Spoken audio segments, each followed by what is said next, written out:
Sir, இப்ப கூட்டணிய பத்தி பேசும்பொழுது, திருமாவளவன் அவர்கள் திமுக கூட்டணியில இருக்காரு. அவர் பேசியிருக்கக்கூடிய பேச்ச பார்க்கும்பொழுது, உங்களுக்கு என்ன சார் தோணுது? ஏன்னா, அவர் இருக்கக்கூடிய கூட்டணியில தான் வெல்லக்கூடிய கூட்டணியா இருக்கும் அப்படின்னு சொல்றாரு. அதாவது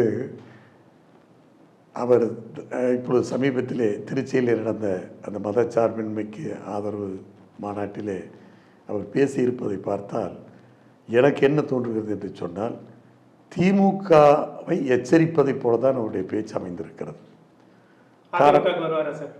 இல்லை இல்லை, அதாவது அப்படி சொல்ல முடியாது.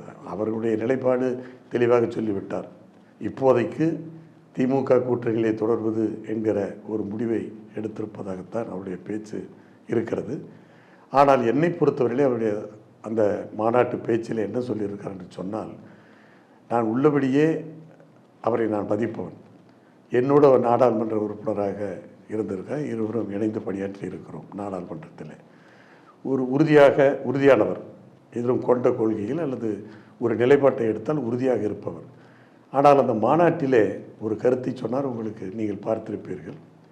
அதாவது ஊழலை சொல்லி ஒரு ஆட்சியை கவிழ்க்க முடியாது என்று சொல்லியிருக்கிறார். அப்படி அந்த பேச்சிலே அவர் சொல்லியிருப்பது, இவர் ஊழலை ஆதரிக்கிறாரா அல்லது ஊழலை எதிர்க்கிறாரா என்று தெரியவில்லை. ஊழலை வைத்து அல்லது ஊழலை சொல்லி ஒரு ஆட்சியை கவிழ்க்க முடியாது என்று சொன்னால், அவருக்கு பழைய வரலாற்றை நான் நினைவுபடுத்த விரும்புகிறேன். போபர்ட்ஸ் ஊழல் உங்களுக்கு தெரியும்.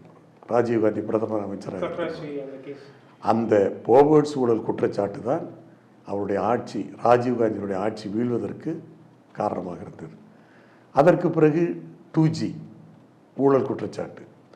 அந்த ஊழல் குற்றச்சாட்டு காரணமாக அன்றைக்கு காங்கிரஸ் கூட்டணியிலே அங்க வகித்த ஆட்சி பொறுப்பில் பங்கு கொண்ட திமுக அமைச்சர் செய்த அந்த அந்த ஊழல் குற்றச்சாட்டு என்னானது, அகில இந்திய அளவிலே காங்கிரஸ் வீழ்ச்சி அடைவதற்கு அது ஒரு காரணமாக இருந்தது.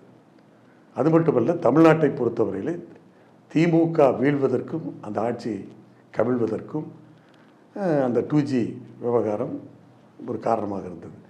இவ்வளவையும் தெரிந்து கொண்டு திருமாவளவன் ஊழலை சொல்லி ஒரு ஆட்சியை கவிழ்க்க முடியாது என்று சொல்லுவதை பார்த்தால், ஒன்று அந்த வரலாறை தெரிந்து அவர் மறைக்கிறார் என்ற அர்த்தம், அல்லது இன்றைக்கு நடைபெற்று கொண்டிருக்கிற இந்த திமுக ஆட்சி ஊழல் ஆட்சி என்பதை அவர் உறுதிப்படுத்தி, திமுக ஊழலாட்சியாக இருந்தால் கூட இதை ஆட்சியை கவிழ்க்க முடியாது என்று சொல்லுவதாகத்தான் அவருடைய பேச்சு அமைந்திருக்கிறது.